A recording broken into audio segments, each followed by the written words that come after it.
Each of these bullets represents a victim of gun violence in the US. However, there are not enough bullets to justify the human cost of this national emergency. Every day, America's streets are bleeding with innocent blood. For some, it's a constant state of warfare. War between communities, war between law enforcement and citizens. It's a dark mirror of reality. These bullets symbolize broken American dreams.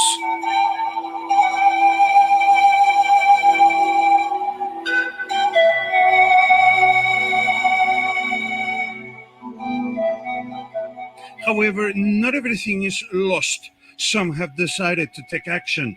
These 9 men are standing tall with a hunger strike. Today is day 18. They are fighting against gun violence. Once they were witnesses to the violence, today they are fighting against the violence. Well, here, this is a classroom, this is a universe. A lot of people have become desensitized to the kind of violence that goes on in the community, and it's kind of been a reawakening. Mothers have come to hang their slain children's shirt on the line there. We had Trayvon Martin's parents come to personally put his shirt. But the dialogue, particularly with the mothers, they haven't healed. But this has given them a renewed sense of hope. We have had seasoned officers. Edward retired from the local police force. His years in law enforcement made him aware of the realities of gun violence and how these takes a heavy toll on the quality of life inside of all the communities. What I have discovered in doing that is that violence is a lower form of communication. When a person fails to have the ability to communicate on a spiritual level, then it goes down to a verbal level. From a verbal level, it goes down even further to the point that where when you start dealing with the actual violence, a person is lashing out because they've lost the ability to communicate on a higher level. Well, my nephew is one of the ones on those pictures out there. He was killed in gun violence. For other members of the Hunger Nine, the tragedy caused by guns is part of their family history. An all too familiar history all over America. A son, a daughter, a mother, or a father taken by mindless violence and bullets. And a couple of my friends are on that. So I've seen gun violence, and I've seen the young children in the community, which I'm from the neighborhood right across the street, the Poker Bean Project, better known as Liberty Square Housing Unit. So I've personally been affected by the gun violence. According to the Center for Disease Control, or CDC, more than 40,000 Americans were victims of gun violence between 2017 and 2018. In 2019, nothing has changed. Quite the contrary. As of now, there are more than 12,000 incidents related to gun violence. The more I was hearing the gunshots, and then when I would hear that about Murder Grove, I realized how complacent we've become, and we started to accept this as the norm. Me as a father. And then that's when I realized that those things that have become normal to me, seeing people with a picture on a t-shirt, seeing people mourning the death of their own children, that I'm not removed from that situation. It's a high probability. I got 4 boys. So I realized, man, I have to do more as a father. Recent studies suggest that there are more than 390 million guns in the US at any given time, and these are only the official numbers. At the same time, the firearms industry is making more money than ever, $28 billion annually. This money is the reason why the gun lobby is so powerful. And also, this is why it's not surprising that most of Republican and Democrat legislators are in the payroll of this controversial industry. So, for many, like the organizers of this gun show, it's business as usual. 5,000 to 12,000 people will come. Depends on the time of year, but generally upwards of 10 to 12,000 people, but it can be as low as 5,000 depending on the show. Miami being a bigger show will have the higher number of people. One-stop shopping. You come here, you will get everything done. You walk out, drop your paperwork in the mail, and you're done. So we have the best class out there, and I think we have the best show out there. Back at the hunger strike site, police appears. They are looking for a suspect in a hit-and-run incident. Life is like this pretty much every day. It's a busy American afternoon. but it's also the result of a legacy of racism, inequality, and exclusion against Black and brown communities. We cannot forget that the very country we live in, was established on violence, was established on kidnapping, was established on unfair wages and economic disparities and indentured servants and slaves. So America has a very, very rich culture of violence. And then when you look at the media today, you look at the video games and you look at the music, everybody has a role to play in curbing this violence. So what you see in urban communities where you see mainly Black and brown people is you see impoverished neighborhoods. You see people who don't have an equal opportunity when it comes to economic advancement and employment. Marcelo Sanchez, USA Really, Miami. Kids not guns! Kids not guns!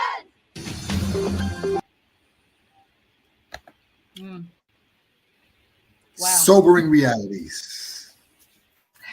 Brother Sobering Lau, realities. as we roll into this evening, I mean, that clip, and I remember when you were all out there, it was a very powerful clip. So as everyone is coming in to Thursday Night Talks, it's a serious topic that we're talking about tonight, and we really want to make sure, as we always do, we ask you with a smile, like Brother Lau says, go get your peoples because this is important. Go get your peoples. All of them tonight. All of them. The big ones, the young ones, the old ones.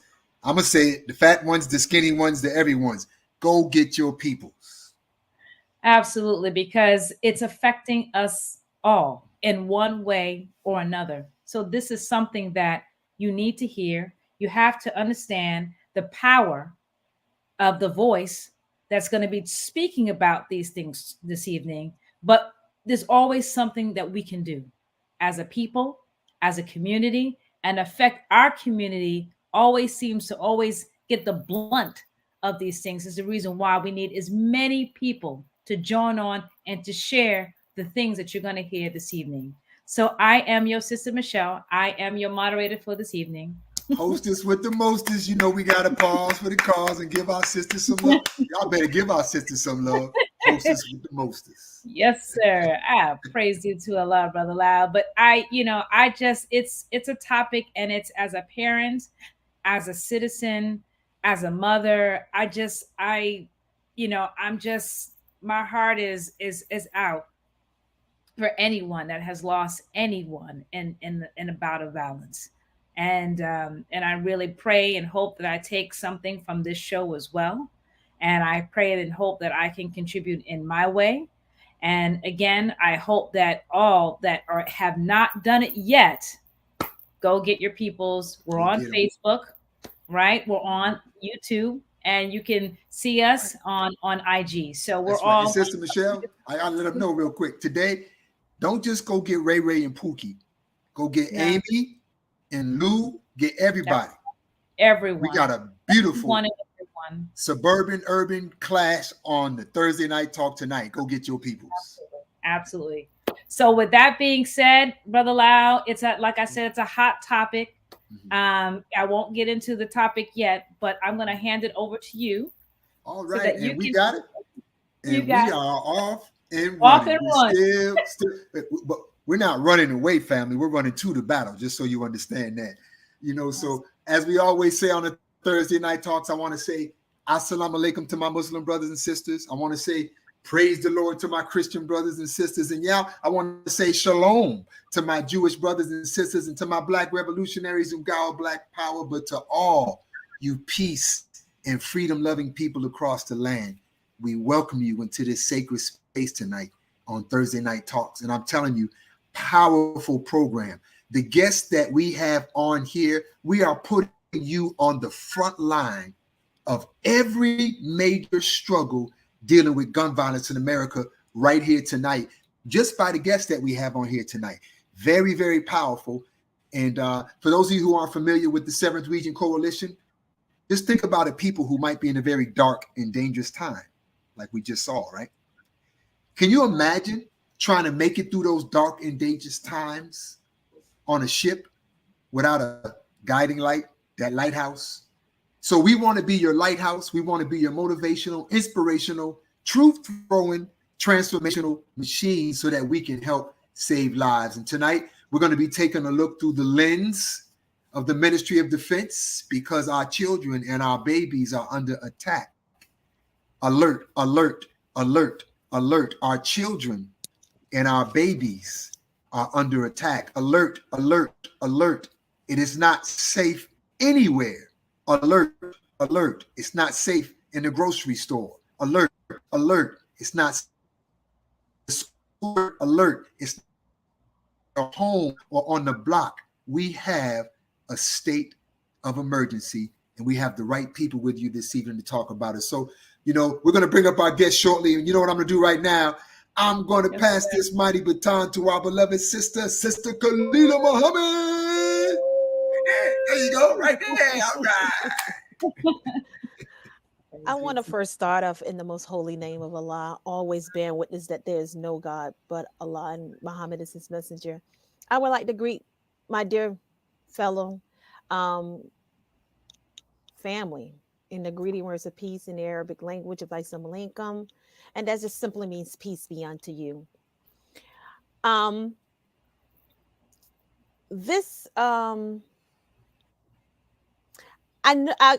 something told me. Normally, I was just like, you know, I'm sending out names. Hey, come and check us out. Come and check us out. Come and check us out. Come and check us out. Hey, so and so. Hey, this. Hey, that. Something in my spirit said, "Don't send out anything." And I'm like, but they need to know this. We've been piping until sometimes you have to heed the call on your own accord. Because right now, we don't know if our baby is going to even be returning home. Everybody, thousands and thousands of people right now should be tuning in. Right now, only 5 people are tuning in at this moment. However, the people that you know, their child might not be making it home tonight due to gun violence. And I hate to put that stigma in the air, but it's real. And I don't understand. I don't. And the thing is, I don't think we know how real it is until it becomes a fact in your own household and in your own community. And when you see people cry their souls out for mercy, we should be the ones to say, hey, we have this show every Thursday. We give solutions every Thursday. Our babies are dying by the second. And we have other things to do that's more important than our children. Think about that. So it's warning, as our teachings teaches us, before destruction. I want to be a clear warning today. We need to save our children. We need to protect our communities. We need to protect one another. How can we do that? Well, we have answers here that will pretty much help that effort if you listen and if you share. And that's all we're asking you to do is push a button and send. I know it's going to happen, Sister Khalila. And send. They're going to start hearing these guests we have, and they're going to see who they are and hearing how they talk, and then they're going to try to go run and go get their people them. Go get your people now. Go get them. Well, right. I hope that's a prayer, Brother Lau, and I'm gonna keep it moving. Right, all right. With that being said, I'm going to pass the baton to my dear brother, Brother Tony. Yes, ma'am. Brother Tony. Look at him, the one hand wonder, just one hand. Just one behind hand. The back, behind the back, catch, snatch the baton. Go ahead, brother. Show off. Dear family, peace, hotep, shalom, abargani. What's happening? Buenos dias, sakbase, assalamu alaikum. In the name of the one God who bears many names, some know him as Jah, others know him as Jehovah, others know him as Dios. Some know him as Bon Dieu. Some know him as Nomo. Some know him as Al Abdumare. Regardless to the name that you call on God, call on God. I bear witness to his oneness. I bear witness to his name being Allah. I bear witness to the many messengers and prophets and saviors that have been raised among us. And we seek to be in that line to work, Sister Kalila, to warn our people, as we have been put on this post, if you will, by our Student Regional Minister, Student Minister Patrick Muhammad, who serves in the capacity of the regional minister, the Student Regional Minister of the 7th region of the Nation of Islam, under the guidance of the Honorable Minister Louis Farrakhan. It is our commitment to guide fallen humanity, no matter what color they are. That's right. Beginning, of course, with our own. That's right. But all of the human family must be warned and must be guided, because we're living in a very dangerous time. And so, dear family, share this information tonight with whoever we can. We must become more solution-minded. We must become security-minded in this hour and work to save our children, work to save our people. And Brother Lyle, I'm going to just end it right there for right now. We look forward to discussing this topic. And I tell you what, Brother Tony. Gun violence, Brother Lyle, here in the United States of America and really throughout the world. So I'm going to tell you to all of our listeners right now, and if the Sister Michelle and Sister Khalida, you can help me, because I want to count to 3. And when I count to 3, you're about to see some of the most influential movers and shakers in a movement to save lives across America from the horrific violence that we've seen taking place. And I want you to know that these are not only what they call subject matter experts. These are men and women whose hearts and lives have been affected directly by violence. But these are also men and women who understand the unity and the work that must be done. So I'm going to count to 3, and we're going to introduce you to some dynamic, powerful individuals in this great, great fight against gun violence. 1, 2, and 3. Look at the family grow, just like that. The family just grow. Boom. Look at the family just growing right there. Right. Come on. Just grow, family. Grow. Just grow. Look at the family just grow. We're still waiting for the family to grow. And so as we there we go. All right. He may have a connectivity issue, Brother Lyle. Okay. But he's working on that. But family, I do want you to know, the first person I want you to know that is with us, I have to be honest, and I'm gonna go ahead and say it. She's the star of the show. Right? Be like, well, why she get to be the star of the show? I'm gonna just tell you, because I don't know what you were doing at 16. There you are, Joe. Made it. All right, Joe. I don't know what you were doing at 16. I don't know. I don't even know what you've experienced in your life, or if you would even have the courage that our beloved sister has to take the stand that she has taken. I will tell you this much about Zoe. I will tell you that Zoe is the lead organizer for March for Our Lives in Parkland. And not only is she the lead organizer for that, she's the lead organizer for a huge event that's taking place in Parkland tomorrow, as other events are taking place across the country. And also you're going to hear from Zoe, who was at the adjacent middle school, attending school on the day that so many of our brothers and sisters lost their lives. And you'll hear more about that as well, too. So we honor your courage, Zoe. We just thank you so much for being here. I want everybody, just give us some love real quick now. Give us some love, man. Zoe, just give us some love, right? Thank you so much. All right. Thank you. I'm going to come back to you. Thank you. We're so happy to have you, right? And so we also have, right, a brother. He's no stranger to us in his work, but what if I told you that one of these faces you're looking at right now is one of the most foremost security experts, particularly when it comes to schools and understanding mass shootings. He has the largest Black security company in all of South Florida. He's done personal security for congressional member Frederica Wilson. He's also done work overseas. He's done all kinds of work for many entertainers and different people. But he's here tonight as our subject matter expert, our beloved brother, Ed Haynes. And he's also a member of the Hunger Nine. If you saw the opening video, he went on that 21 and a half day hunger strike. Y'all welcome brother Ed with some love. Yeah, love. Welcome, big brother. You know, and Yes, sir. so Thank you, appreciate guys. you being here, my brother. Looking forward to the conversation. Excellent. Looking forward to the conversation. Excellent. All right.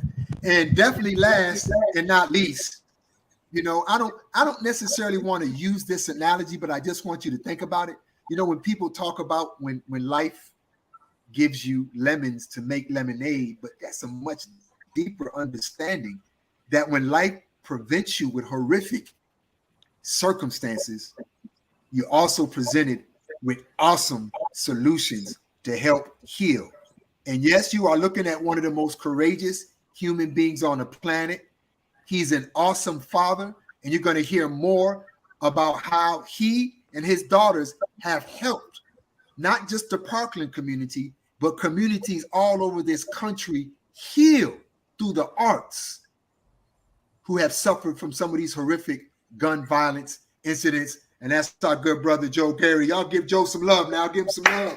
Give him some love.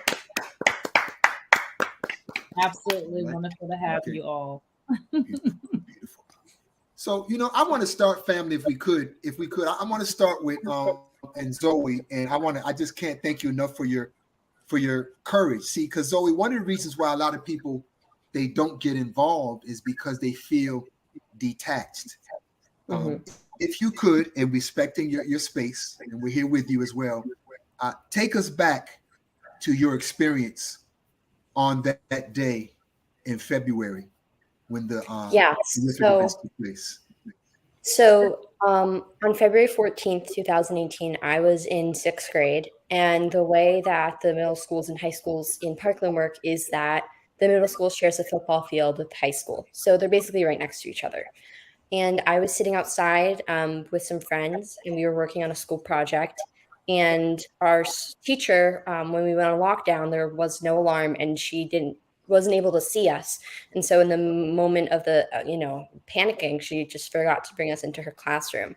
So for the entirety of the shooting, we were outside, and, we heard things like gunshots and screams, and we saw the first responders, but we were able to get inside. But, all those experiences at such a young age are so formative that I ended up developing PTSD, or post-traumatic stress disorder. And all of those experiences, my trauma from that day, I realized that I needed to do something, because I think a lot of survivors from Parkland, like myself, felt was that we were sitting idly by and watching more shootings happen, not only mass shootings, but violence every single day. And so that's why I think a lot of us have decided to get involved in activism. Thank you so much. And I want to, God bless you for your stance. I want to go to Joe, because Joe, Parkland resident, take us back to your experiences on that day, if you will, good brother.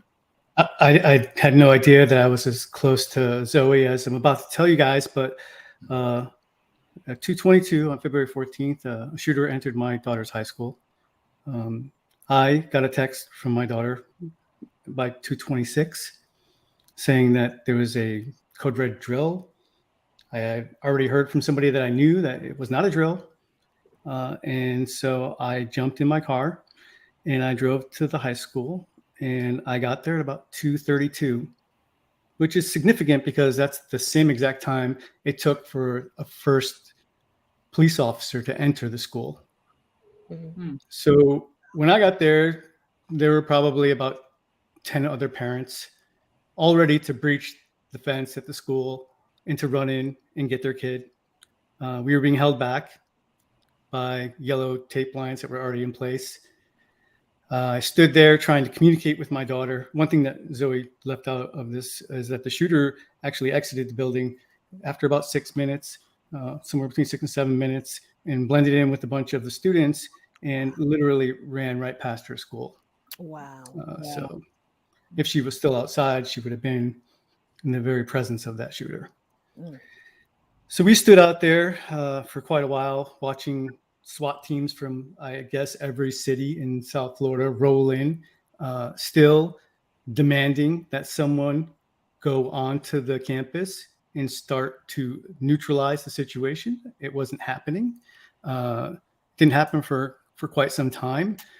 The crowd got bigger and bigger as we stood there. Rumors were all circulating around that there was potentially 2 shooters, that there were 10 people shot, then there were 30 people shot, and it was I had a mom pass out, faint next to me because of the stress that we were all under.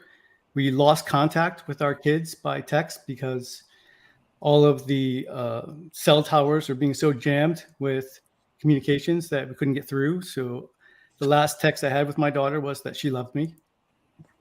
And that was the last time I heard from her until about an hour and a half later, when she finally made her way out of a building with her book bag on her back, her hands over her head, and SWAT team members in the front of the line and SWAT team members in the back of the line holding the same assault rifle that was used by the shooter, escorting these kids out.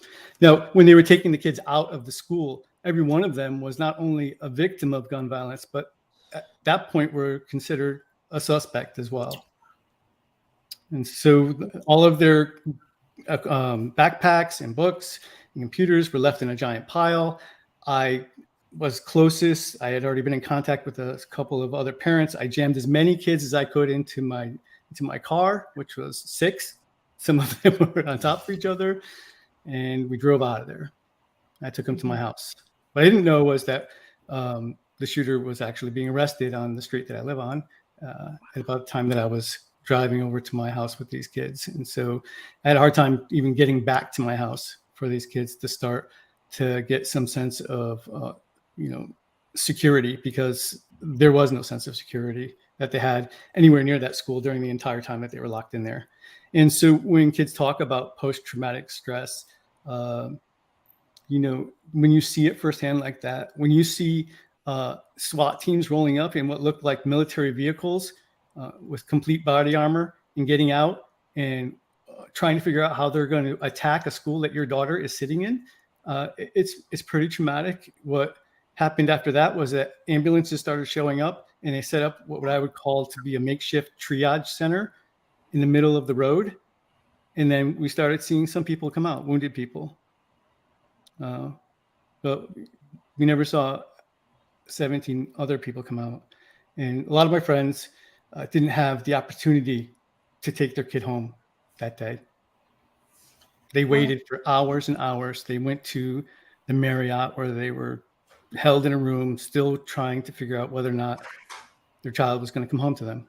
Unfortunately, it didn't happen.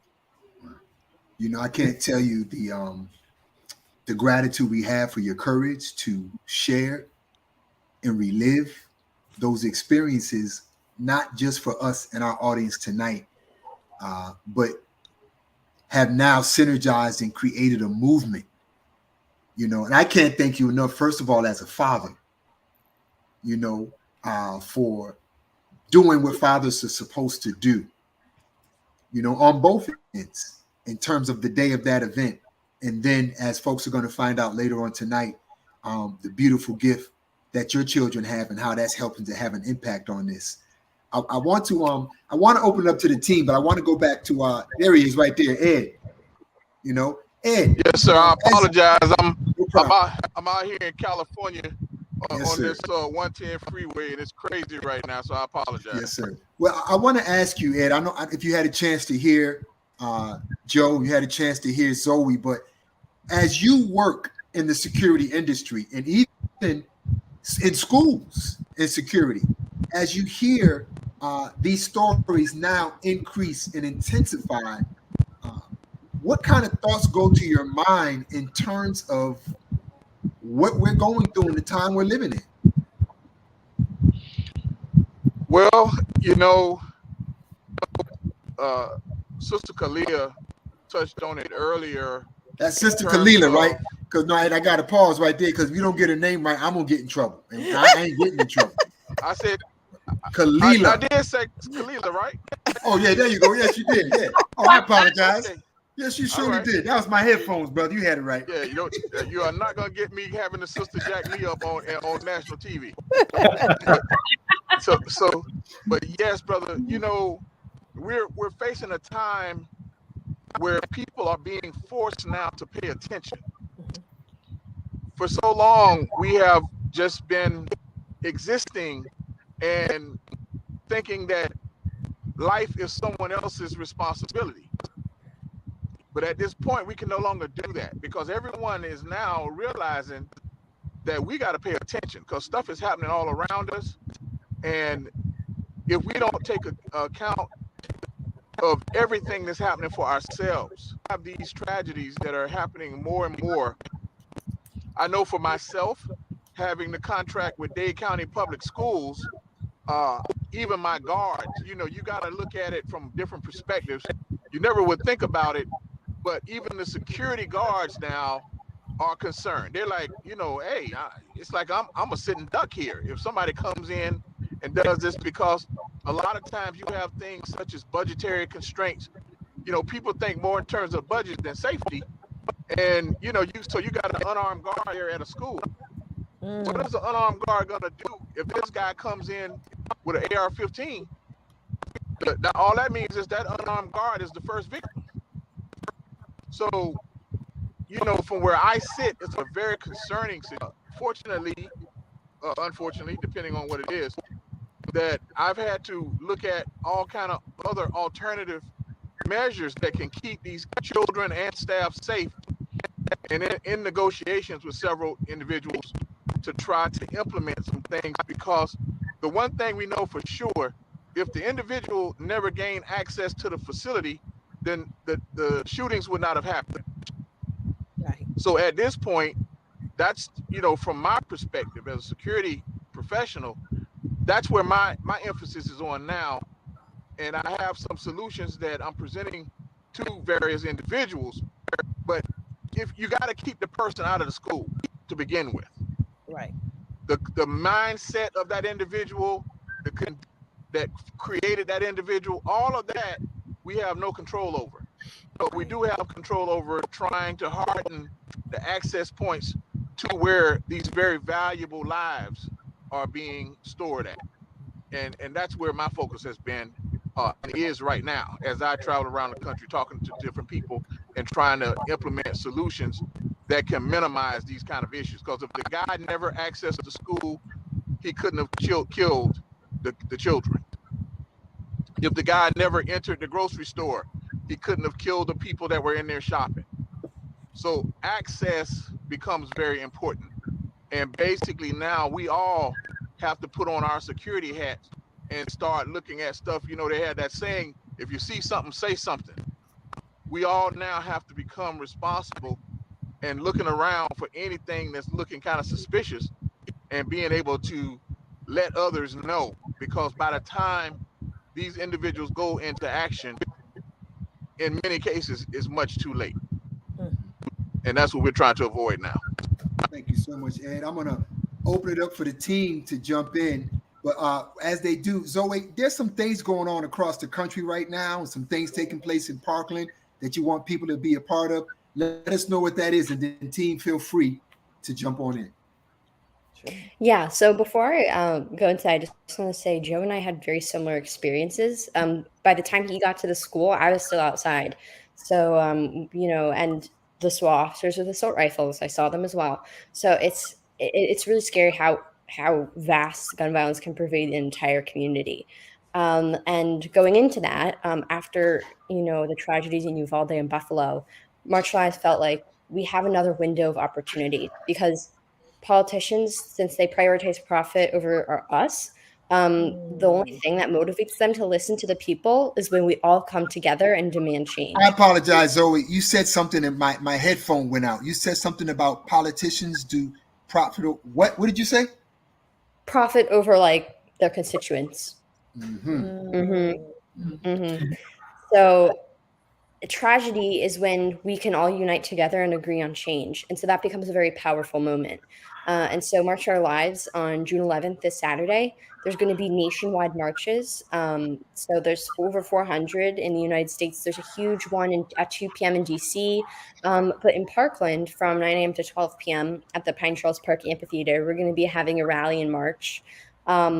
Joe and Shine are going to be there to perform. We're going to have a lot of speakers that include survivors and community activists and a member of the Hunger Nine. And it's going to culminate in a march around the park to symbolize us coming together and demanding change from our lawmakers. Wow. Yep. And I can tell you that taking part in the first March for Our Lives in DC with my kids up on stage performing and looking out at 1 million people, I left there thinking that change had to happen, and here we are, 5 years later saying we have to do it again. Yeah. And I don't know how many more times we're going to have to do it, but I'm going to go every time. Yeah. I'm going to bring kids and put them on a stage and give them a voice. Right. And that's what we're going to do. I mean, I don't know how things are going to change in the political arena when Sandy Hook had second graders killed, and now we just had a shooting where elementary school kids are killed, and still people send thoughts and prayers as if that's somehow going to help a parent who lost somebody. It doesn't. What would help is if Mr. Hayes was right and we could figure out a way to secure these kids, these most precious lives. Right? I have a wife who works in the elementary school. She is the first point of contact at her school. She sits in the office by herself, checking people in. Every day I have to worry about my wife going to work at an elementary school. It's ridiculous. We really have to figure out a way to change this. Sister Kalita, that reminds me that one of the questions you had about policymakers. You want to share that? I think it's very timely right now. Yes, that was actually Sister Michelle, because Sister Michelle was actually going to look. Yeah. sister. Yeah. Well, it's a caveat. So I can't even. I don't even know what even to say. I'm a parent. I have children, and I always worry when they're in school, and even with my son being on a college campus, I'm always warning him and making him aware. But I have a question, I guess, maybe not a question, but a statement and a question. With all of the attention over the years, because I'm not going to just take it to just one shooting, another shooting. I think the bigger concern is guns itself, right? I think we're talking about the gun violence. We're talking about gun control. And those are two things. No one wants to give up the guns. Everybody wants their guns.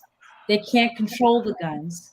We're not pushing the agenda in Congress the way it should be. I just saw some changes that they were talking about today that was in the news about gun control. Congress is trying to take a stand or making some moves to put some things in place.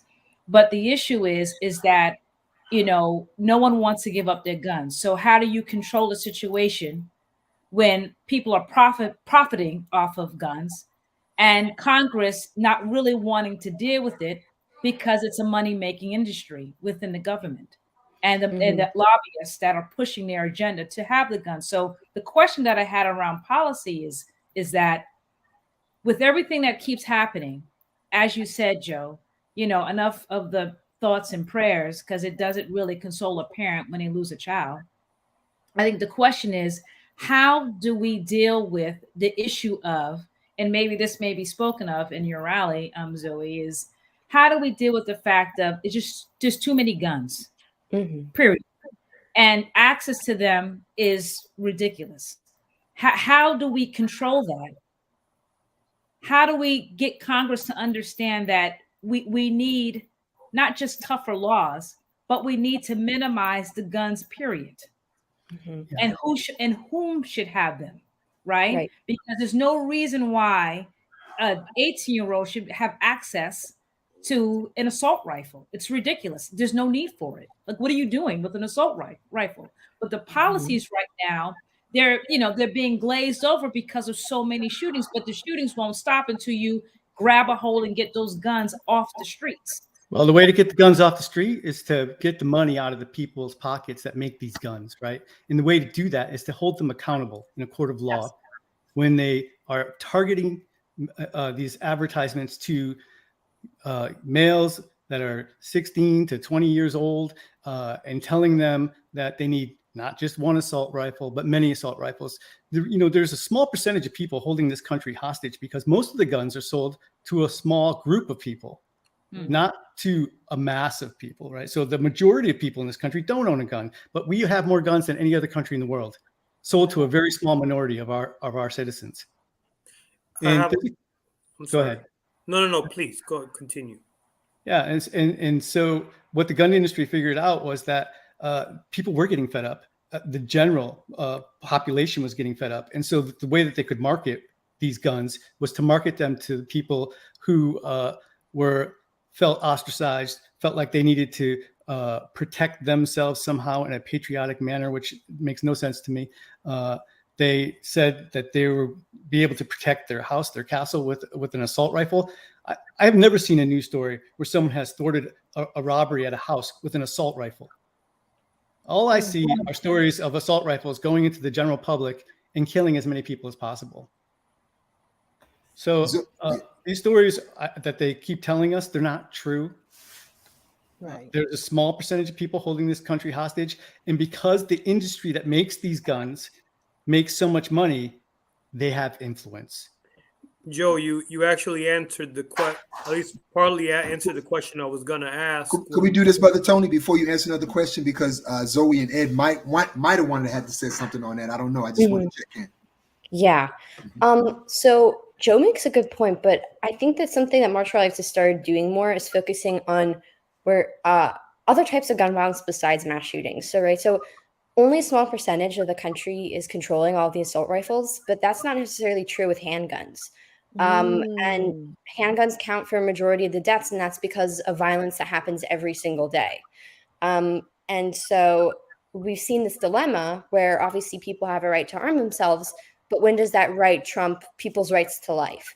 And it's a tricky issue because the term gun control was initially created to simply control guns in Black and brown communities, right? So instead of gun control, martial arts is all for gun violence prevention. And that means applying all these policies, not just to communities that are more susceptible to violence, but to the communities that more often perpetrate it. And so for handguns, that's why our big ask for this event is universal background checks. We believe that kind of serves as the backbone for a society without gun violence. And on top of that, we can, implement more policies. But I think that obviously assault rifles need to be dealt with because the fact that they can kill so many people in such a little period of time, machine guns aren't legal, right? We don't see people having machine guns in the streets. We have restrictions on weapons of mass destruction, and I think assault rifles need to be enforced as such. But people still have the right to have guns. So then it becomes a question of how do you encourage responsible gun ownership without oppressing certain groups of people? You told us you were 16. Now, Zoe, I was just about to ask. I promise you. I was about to ask. We're going to have to start IDing them before they come on the show. I promise you. I was just about to ask. I said, somebody. I was thinking the same thing. I said, what an intelligent listen. I was like, is Zoe a puppet? Or I'm just... What in the helicopter and gingerbread man? I'm like, what is going on? Right. And she's leading the movement. So all y'all sitting home on your rusty dusty and you ain't doing nothing. It's 400 things you can get involved in this weekend. And what say you about the whole gun policy issue? Where do you stand? Legislation, policy changes, laws. And then, Brother Tony, you can ask. Well, first of all, I'm going to definitely take a knee to Sister Zoe because, it would be unwise to do anything other than that. However, I want to also bring up an issue that a lot of times gets missed, and that is that we have to also be mindful that a lot of the weapons moving around on the streets are not moving around with people who obtain them legally. So when you have the proliferation of guns floating through the streets, a lot of times legislation will only affect the law-abiding community and not following the law. So once again, it goes back to really pay attention and to just really, we have to lock it down ourselves, because no matter how many laws you pass, there are people who are lawless and they could care less. Something has to be done, and that's a good start. But I also just want to let everybody know that we cannot forget the fact that all of these other weapons and people who are not going to be impacted by those laws, we have to know. Because being a former police officer myself, most of the guns that we came in contact with on the street were not from people who, if you ran a background on them, they'd have a dirty background, but they're not going into a gun shop and buying the gun. The guns are moving on the street. So, that's another area. Now, on the assault weapons piece, that's a key piece, because you cannot conceal a rifle. You cannot conceal a AR-15. And that goes back to Sister Kalia. I sent you a link to working with right now, that what it does is it identifies a person that has a weapon upon entering or coming into any area. And once that weapon is identified, all the registered users in that area are immediately notified via text that that's a red alert, that you got to be careful because you have these situations going on. Wait, Brother Ed, Brother Ed, did I just hear you say that you've developed like an Amber Alert system for weapons?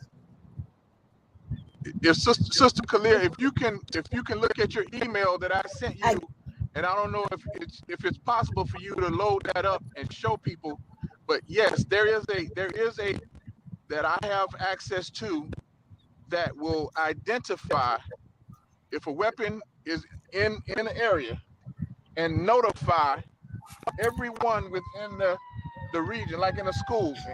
It will text all the kids and the teachers and the staff and let them know that there's a weapon. It is basically a shooting situation, and it will let everyone know. Code red. So if it's teachers, lock your rooms. Kids, take safety.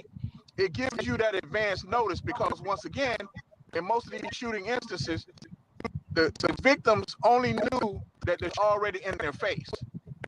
So if there was a system in place that would identify the threat as soon as it entered the area, it would be very helpful in saving lives.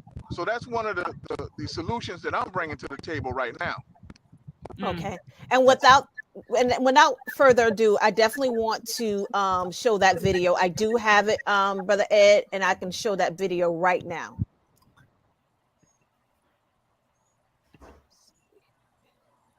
Like right now, Sis Cleveland? Like right now? Like right now.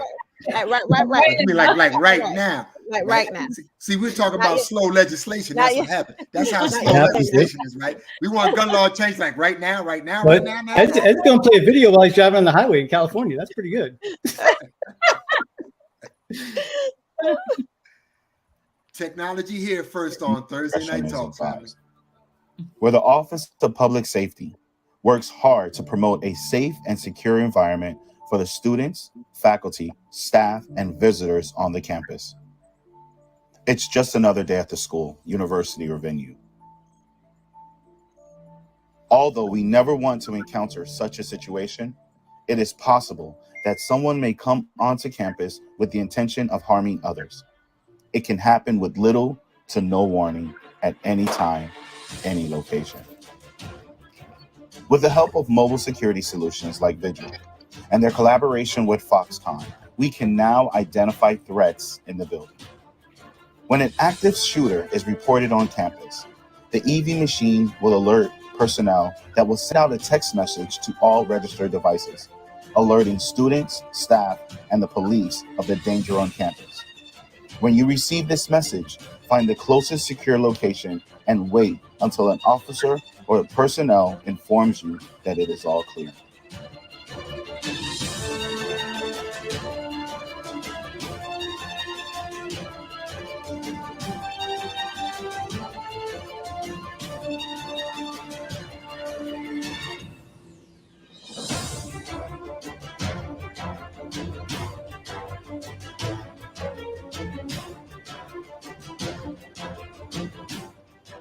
What is the number one activity at K through 12 schools?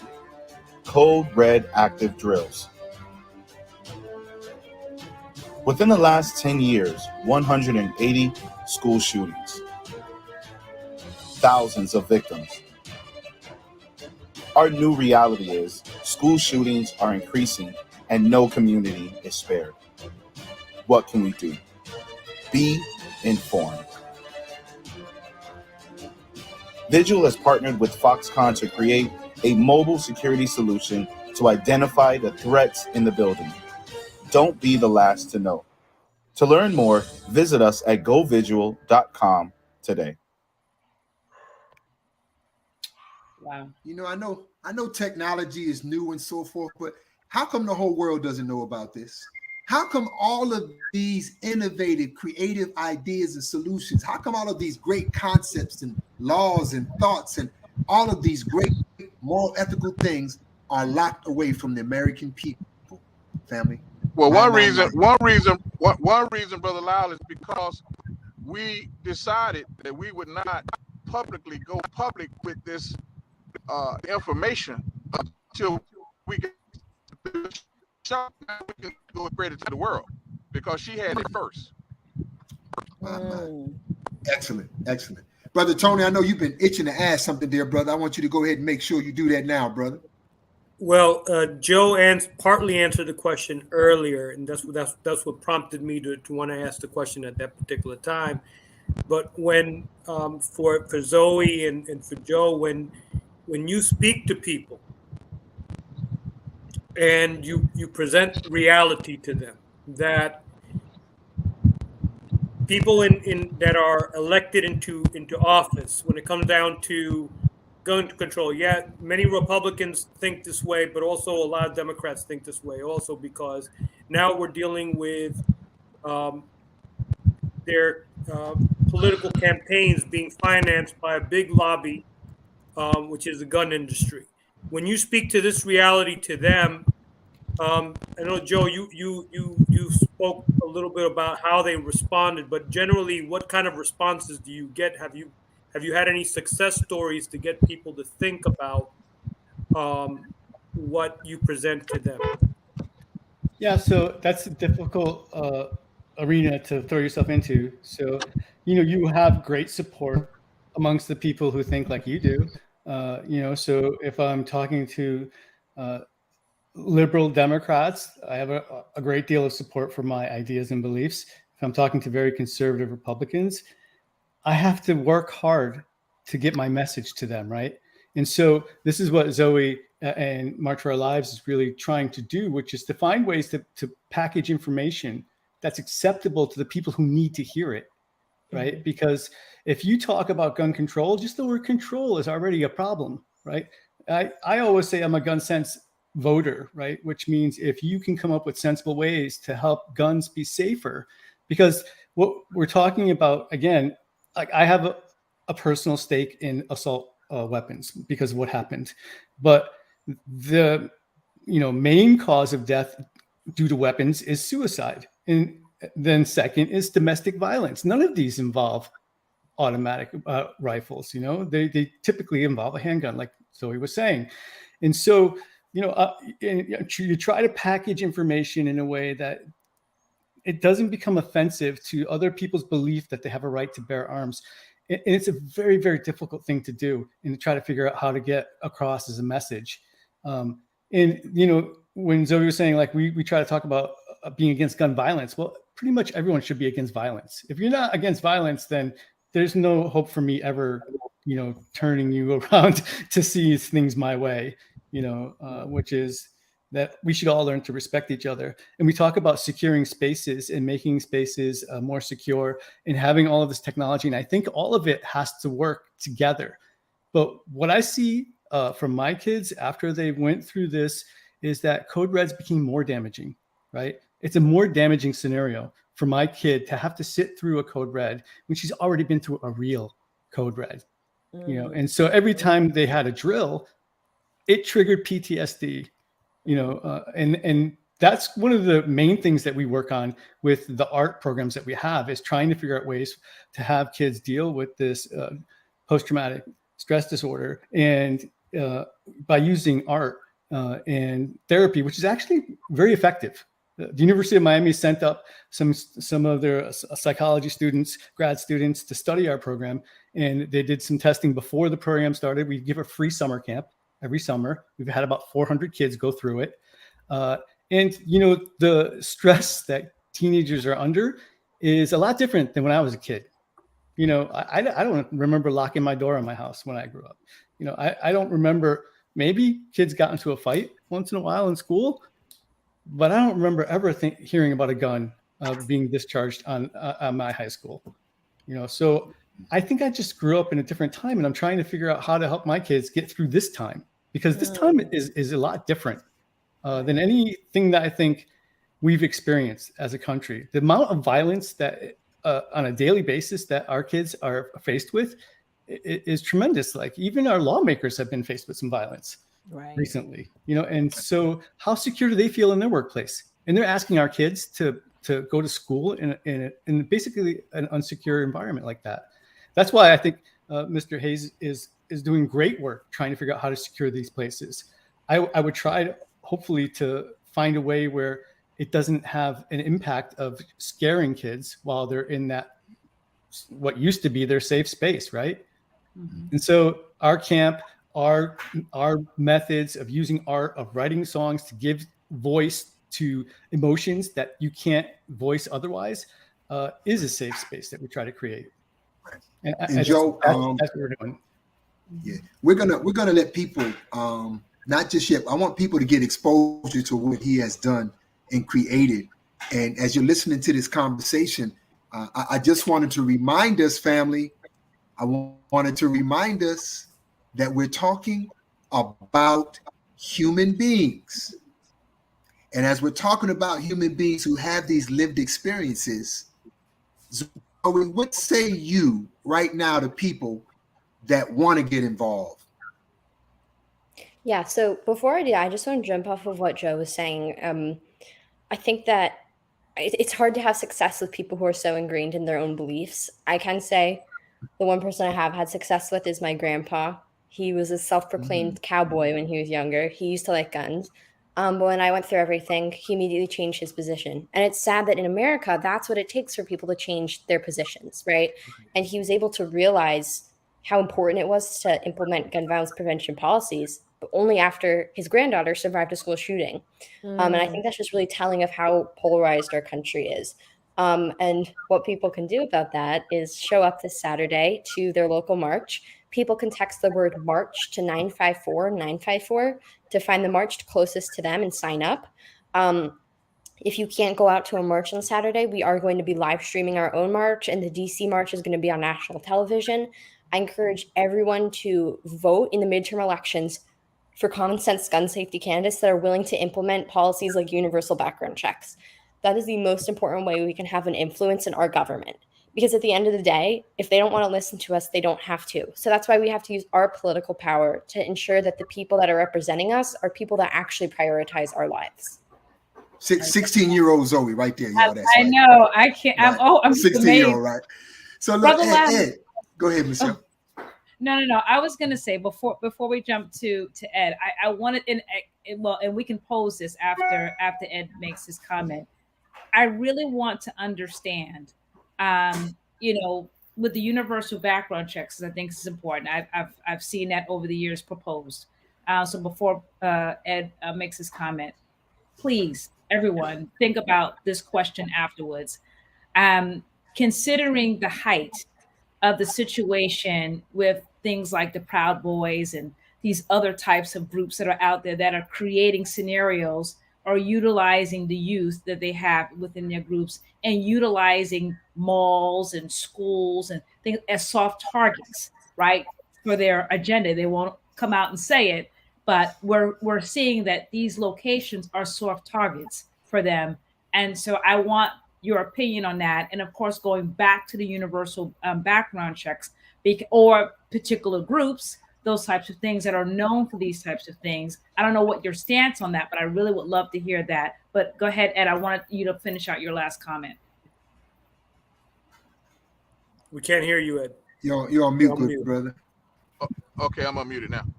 So basically, again, okay, trying to come behind Zoe is just it's like just, like a bad seat at the poker table. It's a bad feeling right now. It's a really bad feeling. And I'm gonna say she's 16. I'm gonna say the reason why I'm not having that much of an impact is because I'm almost 60. How about that? Anyway, the beautiful part of this all, because I back everything that everyone is saying, and what I did want to say to Joe is to eliminate that false red alert situation, Joe.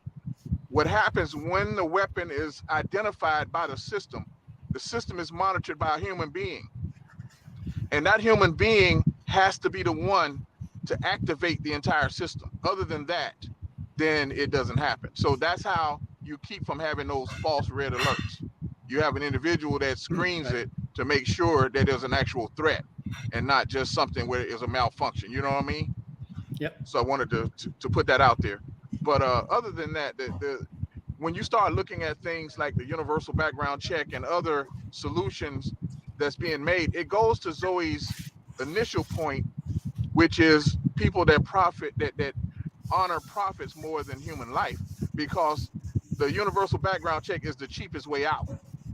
So we have to realize that a lot of the solutions that people are finding, they're not just trying to find solutions, they're trying to find cheap solutions or solutions that don't cost as much as others. So it's back to the negotiation between what type of action can be taken that most people can agree on. And, that's just the reality of the situation from my perspective.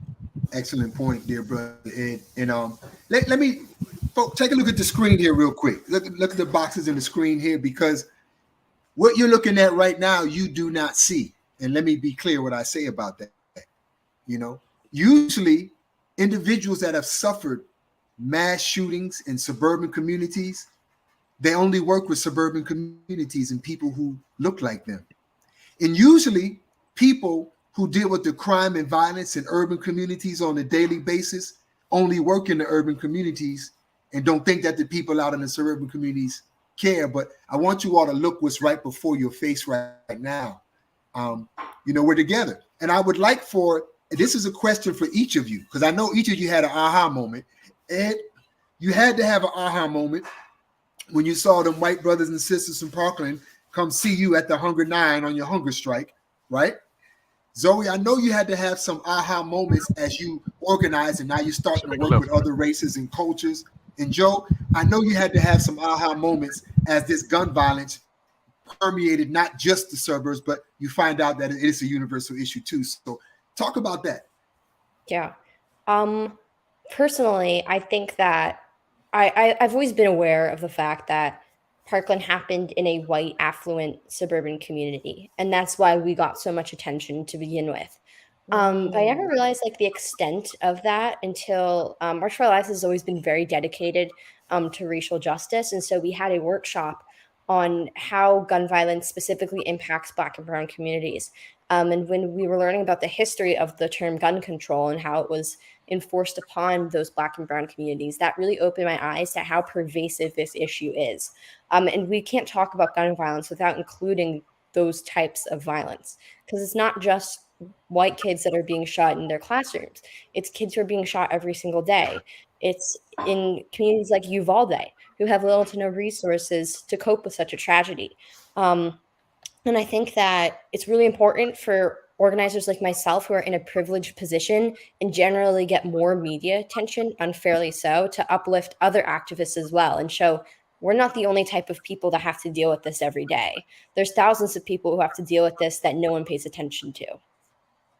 Wow. Yep, absolutely. And for me,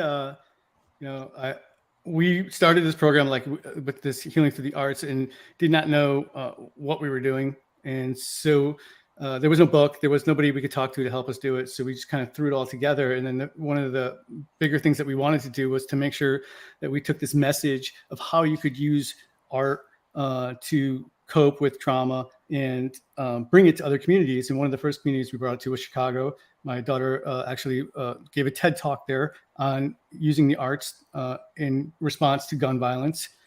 It was all urban gun violence speakers there. And it was one of the most moving weekends that we've had since the shooting. So we heard people talking about not worrying about whether or not there was going to be a shooting at their school, potentially one day, but people laying in their bed at night wondering if a bullet was going to come through their wall on a daily basis, right? Because they just lived in that kind of neighborhood. And it was like a completely eye-opening experience for us, where trauma is very interesting.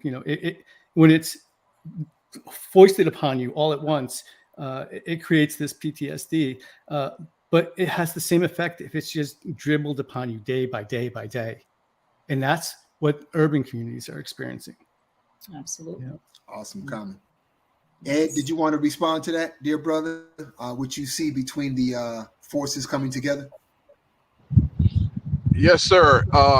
One of the biggest things I want to acknowledge Zoe and the Parkland crew for, because of course, when we did the Hunger 9 situation in Liberty City, it was Parkland and Zoe's crew that basically looked at it and said, you guys are out here doing a very important work, but you don't have the media attention that we get. So since the media follows us, we're going to come to you and bring the media to you. To me, that was one of the most powerful moves that could ever be made. So if anyone is listening right now and they think that what Zoe is saying is just talk, I'm here to tell you it's not. Because while I was out there starving for 21 and a half days and lost 30-something odd pounds, of which, by the way, those 30-something odd pounds hired a private investigator and they found me back. So I'm no longer there. But anyway, the bottom line is that these guys made sure that we got national and international coverage for what we were doing. And for that, I want to publicly thank Zoe and the whole crew at Parkland for supporting the Hunger 9. Awesome. Of course. Awesome. All right. So I want to move an agenda. I want to ask one more question, and then I want to segue into Joe's program.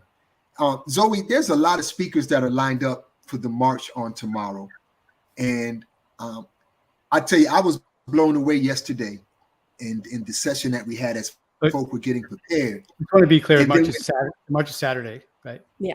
Saturday, right? If I miss it, I'm going to be really upset. What did I say? Friday?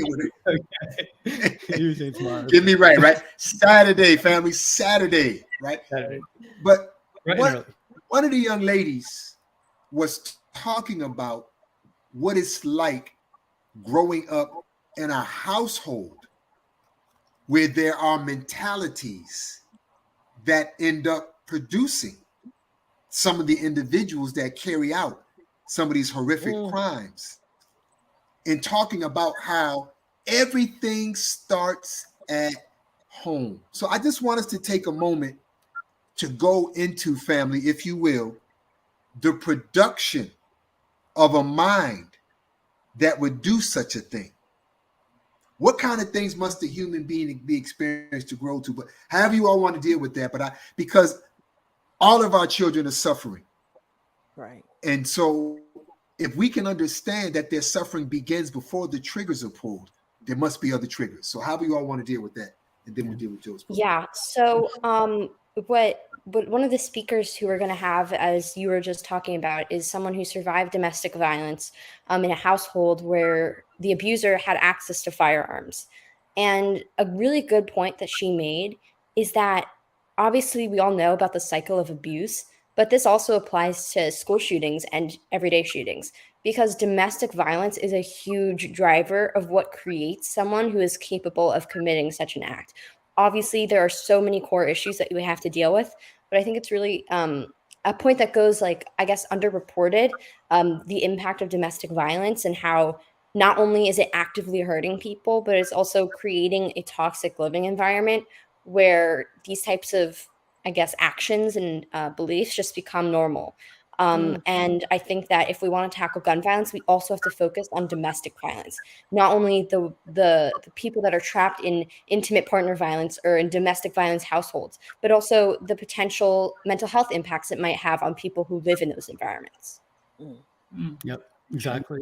And one of the problems I think that we face as a society is that people end up living in these silos where they think that these problems that they're experiencing in these houses are unique to themselves and they're alone, and they don't have an ability to, talk about these things and express these things in a group where, what I continue to go back to is what we do with the arts, is because I've experienced it. I've experienced spoken word. I've experienced people writing songs about cutting or about domestic violence or about eating disorders. They're all pain that they're carrying by themselves. And if you can give them an opportunity to share that pain with a group, you might actually prevent somebody from becoming the next violent person. And so what I learned through my kids, because the arts have always been important to me. My kids have always been involved in theater, and many of the kids that started March for Our Lives were theater kids that were their friends, my daughter's friends. And you develop a sense of empathy through exposure to the arts that you sometimes don't get if you're not exposed to the arts. And that's why I think it's important. And that's why if you're a Title I school and you want to put on a middle school play and you don't have the money to do it, we'll help pay for it. That's what we do. It's part of what we do. And we just try to make people understand, like, we're all connected, right? And we all have the same doubts and fears. Nobody is living a perfect life, no matter what it looks like on Instagram. Don't think that that's true.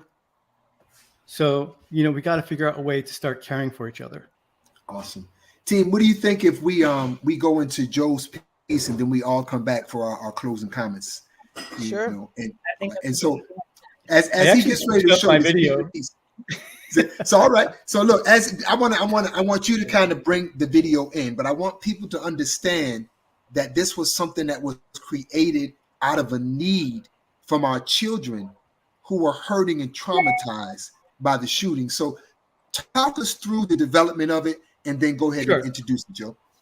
So what I was telling you, like, I had those 6 kids in my car and I brought them back to my house. And, for the next several days, these kids that were always, kind of the weird theater kids, were always together, always creating stuff. My daughter and her friend wrote a song about the emotions that they were going through as a result of the shooting. They wrote it and it was almost done, and they shared it with their drama teacher, and the drama teacher got a call from CNN saying, we'd like somebody to sing something while people are coming in. Do you have any students that could sing? And she suggested that maybe my daughter and her friend would sing the song that they just wrote. And so they immediately grabbed about 5 of their friends to create a chorus. And this is how living in an artsy house works, right? You get like all of this creativity going, and these kids were not talking to anybody. They were talking to each other, but they weren't really talking to their parents.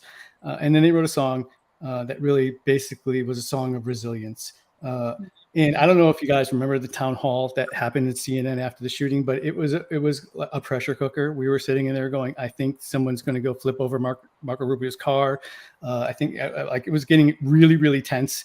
I think it was almost too soon for that to happen, but it did. And then my daughter and her friends stood up and sang a song, and all of that pressure came out of that room. and people turned their lights on their phones and were waving them back and forth. And we're like, well, I guess this has the power to kind of lower the level of tension amongst people that were on opposite sides of this issue. And so we woke up the next morning, there was like 7 million views of the song, Well, I 7 million and one right now. 7 million and one, because you're going to hear my daughter. And Andrea's dad talked to her daughter and said, well, that was great. I mean, what do you want to do now? And they said, we want to help other kids do the same thing. And that's what we've been doing ever since. And so we've been doing it not only here in Parkland, but we've offered these services to other places where there were shootings, and we've gone out and preached the value of something that is being diminished every day in our society, which is the respect for what art can do.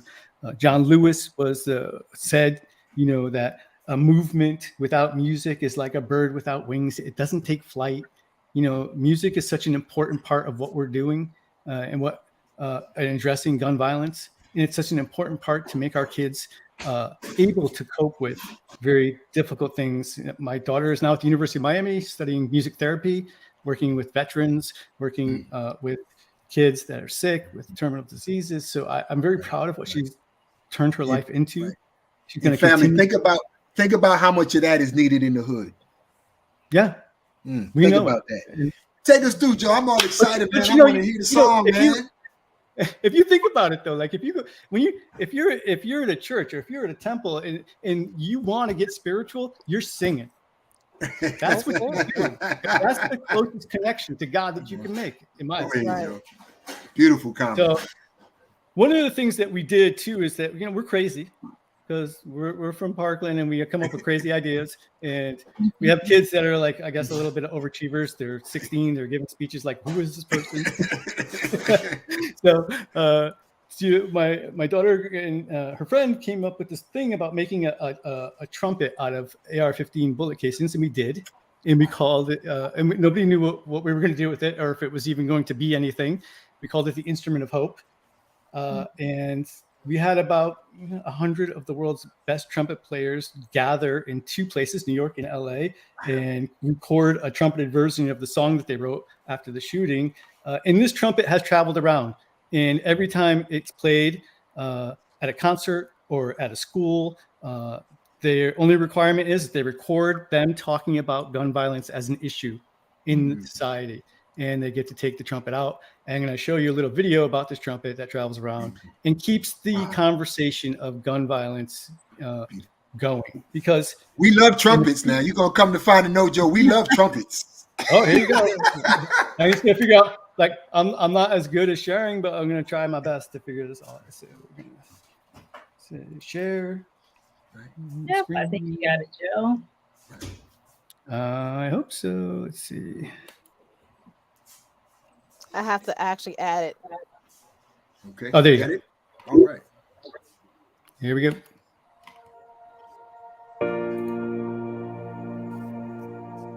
Oh, sorry. I have the wrong video queued. I'm going to pull up the other one. 1 second. Take 1 second. It'll be worth it. You're fine. Okay. While he's taking us to that, family, remember, there's events that are taking place in your neighborhoods. And if there's not, maybe you need to be having one. How about this for an event? A conversation. Are you even still having conversations about peace? And is this it here, Joe? This is it. Here we go. All right. All right.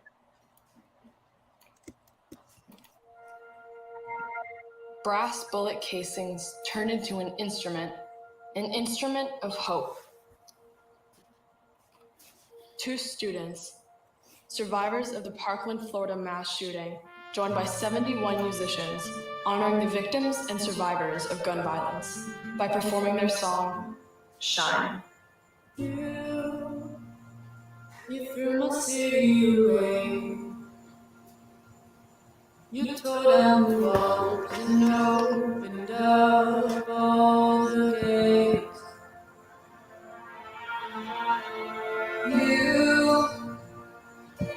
You ruined this town. You burned hope that's found.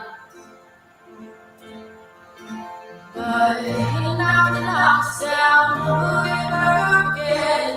You may have hurt us, but I promise we'll be stronger. And we're not gonna let you in. We're putting up a fight. You may have robbed us together. We will shine the light and oh, we will be something special.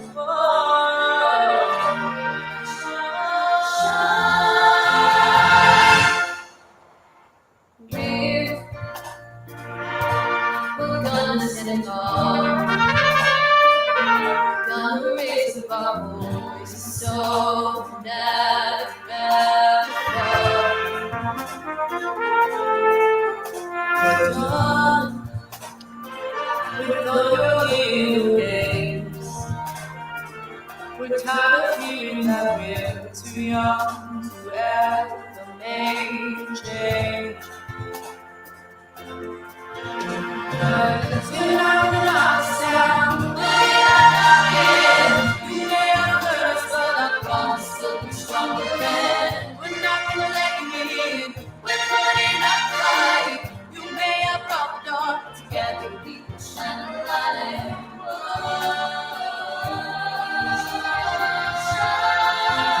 we can walk a little tighter, we can love a little more, laugh a little harder, we can stand up and roar. When all come together, it will be alright. Stand up for one another, and we'll never give up the fight.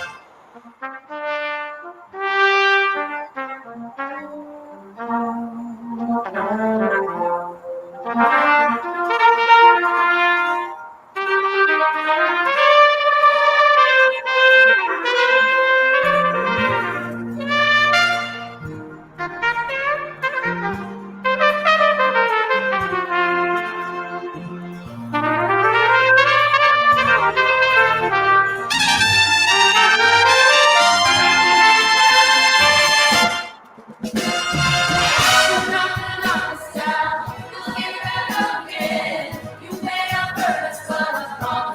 stronger and we're not gonna let you in. We're putting up a fight. You may have brought the dark together. We will shine a light. You're not gonna knock us down. We'll get back up again. You may have hurt us, but I promise we'll be stronger and we're not gonna let you in. We're putting up a fight. You may have brought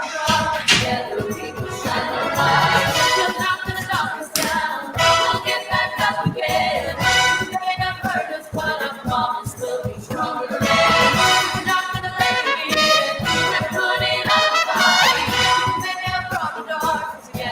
We will shine a light. Whoa.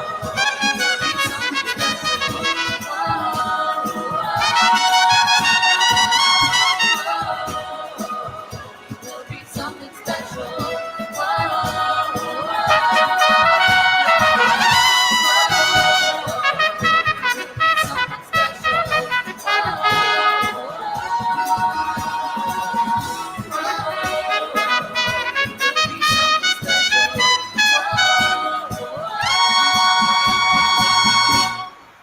We will shine.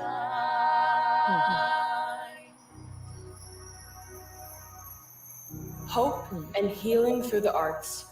Join us. Instrumentofhope.org.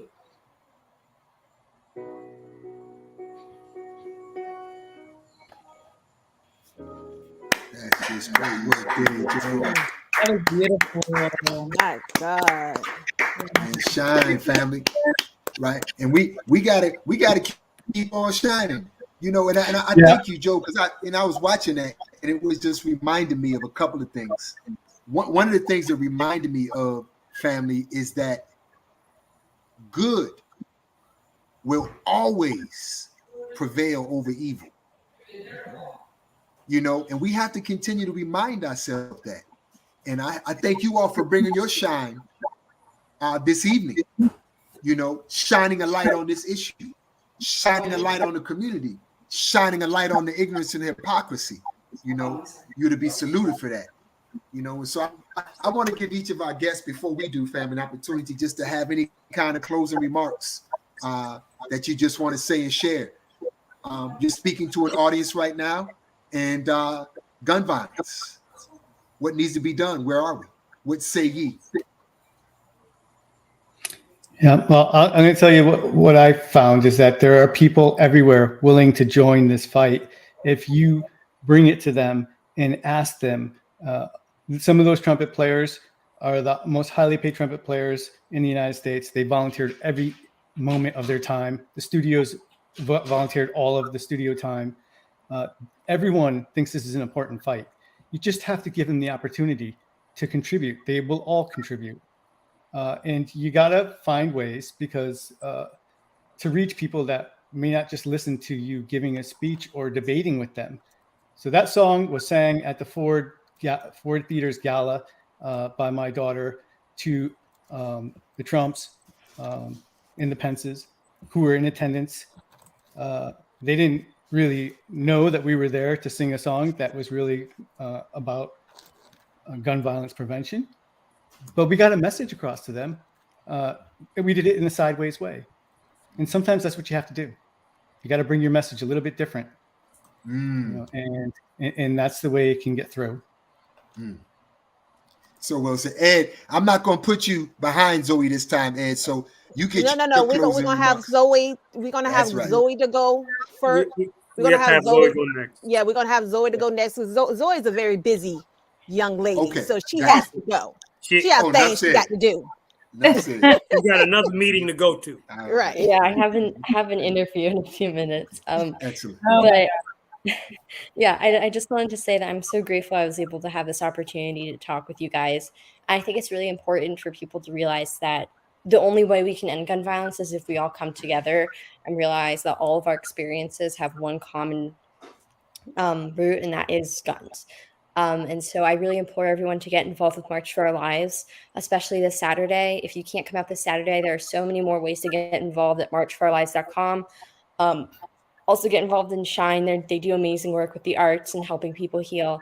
And I just really encourage you all, regardless of who you are, you can all have an impact with activism.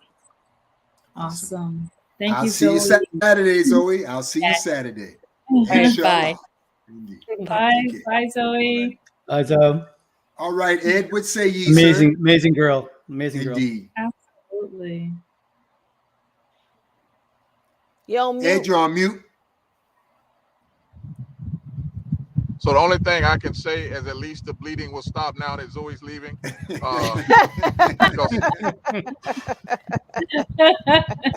Now I can get a blue pack for you. But anyway, so listen, for me, the main thing that we have to do is keep communicating. The key to it all is communication. And at the end of the day, these twisted individuals that do these shootings are individuals that are trying to communicate their discontent with people or with the system. So another area we have to deal with is increasing our level of communication of love and not hate. And I think if we can work on that, I think a lot of stuff that Joe's talking about in terms of focusing on positives instead of negatives, and the same thing with Zoe, I think that's where we're going to have a major impact if we can do those things. So I'm with it 100%. Zoe, I'm behind you 100%, Joe. Whatever you guys need from me, Hanes Security, we're here for you. Thank you. Awesome. All right. Same. Let's give them some love, family. Give them that love that they deserve here, family. You know. We all have to learn to carry each other's load, right? Right. Indeed. Oh, indeed. And it's a heavy load. Who'd have ever thunk that Parkland would be sitting in the same space and place with Liberty City in overtime? Who'd have ever thunk it? Good to go. All right. So, family, Joe and Ed, you all are free to go and continue to do the movement you do on the world. We don't want to keep you any longer. We're just going to have our closing remarks and we're going to be gone. But we want to thank you for what you not only contributed this evening, but what you do in your life's work. You know, and Ed, I should have said it when I was reading your memorized bio in my mind. For those who don't know, Brother Ed Hanes is in the history books. First Black police officer ever in the city of Miami Shores. right there, Ed Haynes. Oh, so wow. so I should have said that earlier, my dear brother, but we thank you for your work and your expertise, and thank you for your interview with the final call, Ed. Thank you for your interview with the final yes, call. sir. We look forward, Yes, sir. indeed, my dear brother. Great work. We love and appreciate you both. All right, my brother, and I look All forward. right. I'll see you, and I'll see you flat back in. So we'll be marching for our lives on Saturday. Yes, sir, brother. I'll be marching for my life tonight. Appreciate you too. Thank you, Ed. Thank you. All right. Peace. You're welcome. Bye bye. Who T went around the rail and came back. Wow. Yeah. I just want to how when you pray and you pray and you pray and then you pray again, Zoe was one of those prayers. Ooh. And I don't know if you all experienced, but every time she spoke, the hairs on my body, they just lifted. Because she's talking from a divine intervention that she don't even know that she even has right now. Go ahead.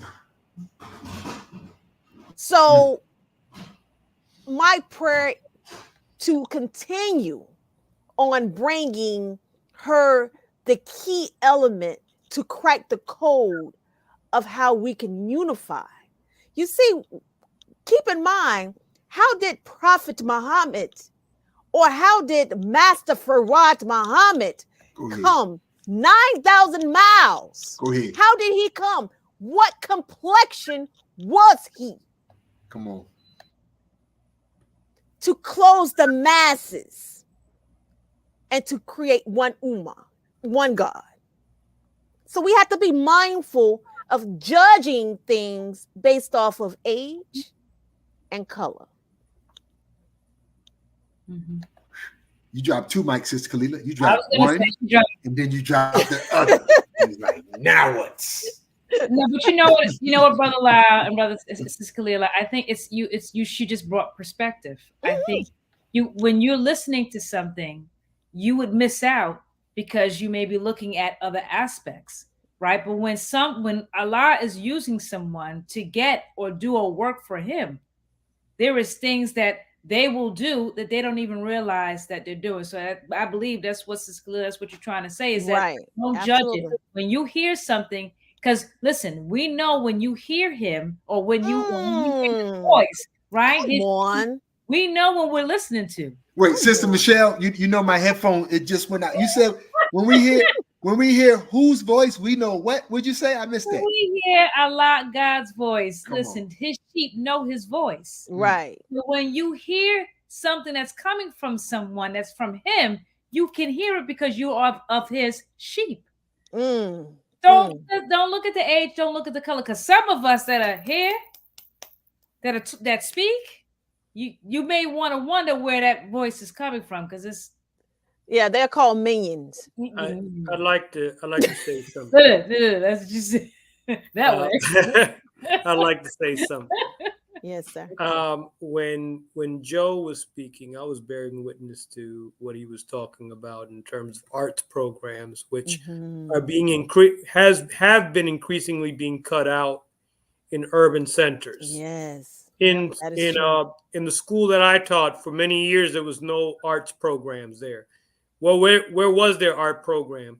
They came by my classroom and they saw all the decoration on the wall. They asked me, "Are you the art teacher?" I'm like, "No, I teach social studies." But see, it became therapeutic for my students to express themselves in an artistic way. So I was bearing witness completely to what Joe was talking about, because in Black and brown communities, where oftentimes guns are found on doorsteps, and we don't know how they got there. Mm-hmm. In communities like Opelika, where guns are more accessible than oftentimes and more, much more so than food. In Chicago and other places. See, this is a reality that all must become aware of. It's an issue not just of the NRA, gun lobbyists, or anything of that nature, but also the prison industrial complex. That is a big lobby also that we are up against. And it requires our unity. It requires for us, as Ed was mentioning, to turn inwardly and to work among our own so that we could resurrect our people and also save fallen humanity from the condition that it's in. Just a reminder. Brother Lyle's on mute. Oh, brother Lyle, you're on mute. But just going back, remember there's something that this young lady is doing on Saturday. So if you can, please support. And our dear brother is going to be there as well. Absolutely. That is He's correct. probably already there, right? You there? No, I'm not in Parkland. Why would I be? Okay. Right? I don't know. No, I'm there here. I'm there here. Brother Lyle, But there's a smaller event in Parkland tomorrow. Yeah, it's no. It is. You have to understand, sir. My tomorrow and my todays, they get kind of confused. Right. It's all like one big day that hasn't stopped yet. So we're working on that. But on that note, my closing remarks, family, just about you doing something. Yeah. I never forget. I was talking to somebody who assisted a politician, and they quoted some famous author who said that in times of violence, the worst thing that you can do is say nothing. Is say nothing. And so we're just going to take that up a notch and say, in times of violence, the worst thing that you can do, the worst thing that can happen is that you don't do something that needs to be done. And so I just wanted to share this flyer, and I'm sharing it for a particular reason. And as I share it, this is a town hall meeting that's going to be taking place on Tuesday. But this is a unique town hall meeting, and what makes it unique is these aren't brothers and sisters that are waiting for the Calvary. These are brothers and sisters that are the Calvary. And the Healing and Justice Coalition, and I wish I could enlarge it for you, but you got to come to it. Y'all ever seen a black ambulance? y'all ain't never seen nothing like that in your life. Tell the truth. I've never seen it, but well, it's more than that. But we got our own black ambulance. We're our own emergency response to community violence and trauma. And this whole program and project is going to be introduced on Tuesday. But whatever you're doing, family, have a discussion. My thing is, look, the 7th Region Coalition is telling you all, we got to fight for the lives of our babies. And I am closing on this. I sent my children into, I don't know, it might have been a Walmart or something like that. And I was sitting in the car. But this was a couple of days after Uvalde, right? And I'm like, man, if something pop, let me go open this store. All general orders are in effect, family. Absolutely. All right. And to all my Muslim brothers and sisters, do what we're doing. Get involved and help save some lives. Teach your neighbors general orders. You don't think you got their eye? Teach the teachers in the schools general orders. Teach our people and continue to be morally decent and right. But make sure we're found doing something and being involved.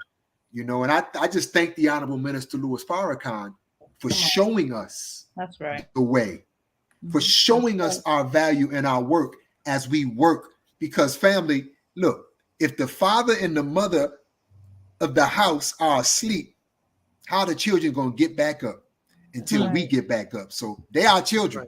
That's right. I don't know. I think you are totally in tune, Brother Lau, because guess what our tree of the week.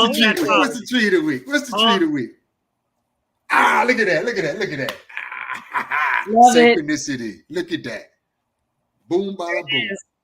Do something or stand for nothing. Do something. You have to do something. Everyone. Wow. Salute. Beautiful. And we have a couple of announcements. We want to definitely on the topic. Yes. Go ahead. Survival on the topic of guiding our people safely in this hour on the topic of saving lives. Sister Kalila, if you could put up that flyer. Sure, absolutely. Because there is a mighty and awesome program on Saturday night. And Excuse me, I'm afternoon. gonna be there. I'm gonna be there after I leave Parkland. So look, y'all, watch this. All right. I'm going from Parkland with March for Our Lives to Survival Awareness with Muhammad Mosque number 29. Come on. Go ahead, brother. Laugh. He spins his web every night. Just to see. Look out. You can go the loud. You know what? So we want to invite everyone to. Lord.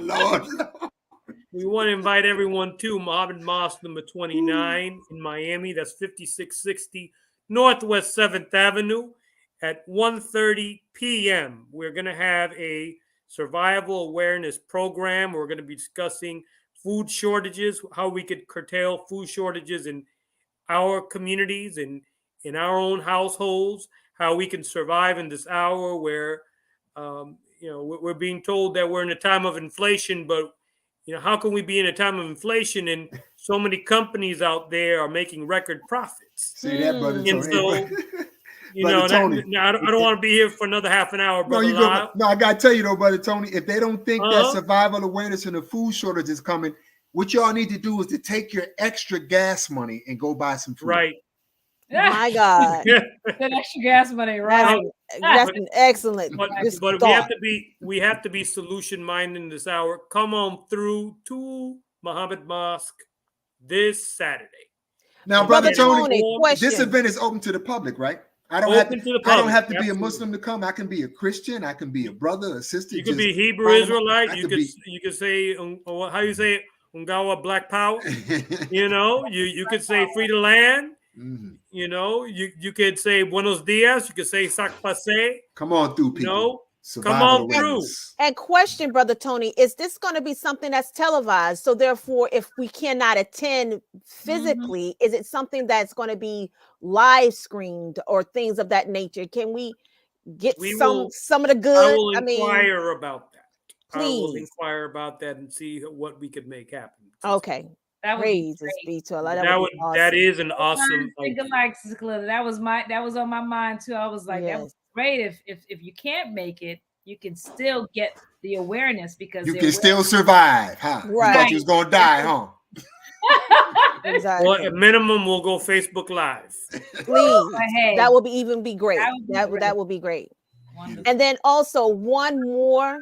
Oh, beautiful. Keep in mind, you got to prepare for this one. Defense. Definitely got to prepare for this. And everyone invited, not just Muslims. Right. And I want to also lift up what Grandmaster indicated in the last event, which was the Path, which was an awesome event.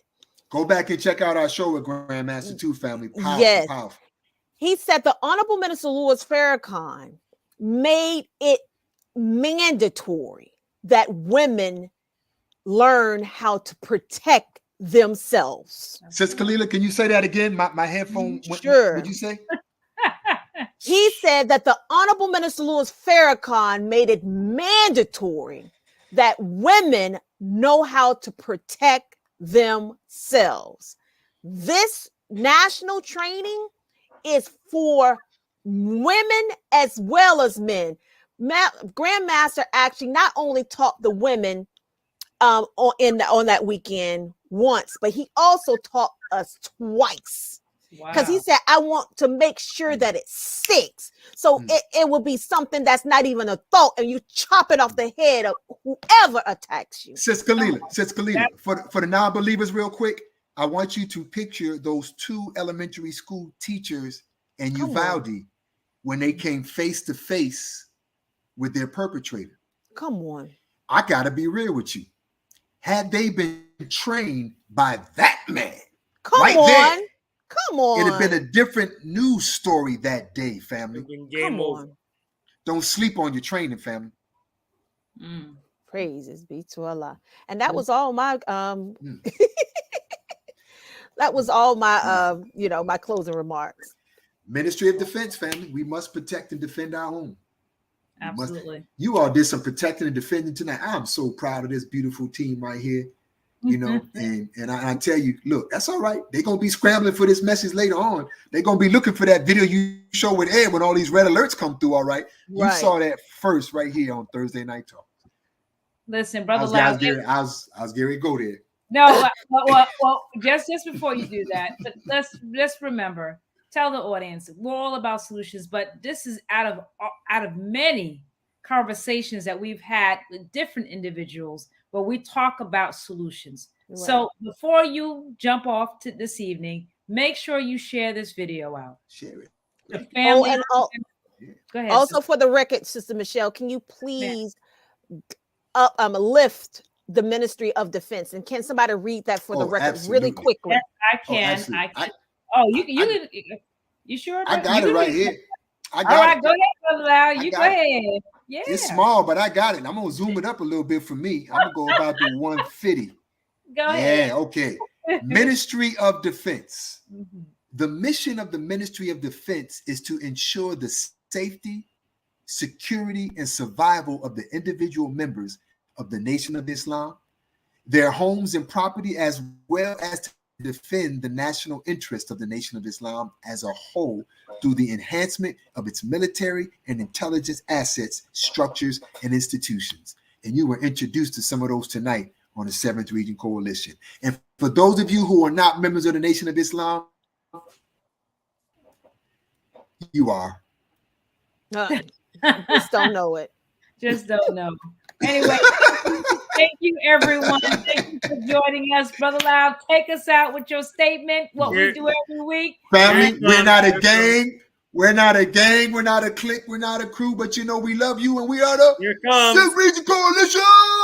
7th Region Coalition. We love you all. Next Thursday.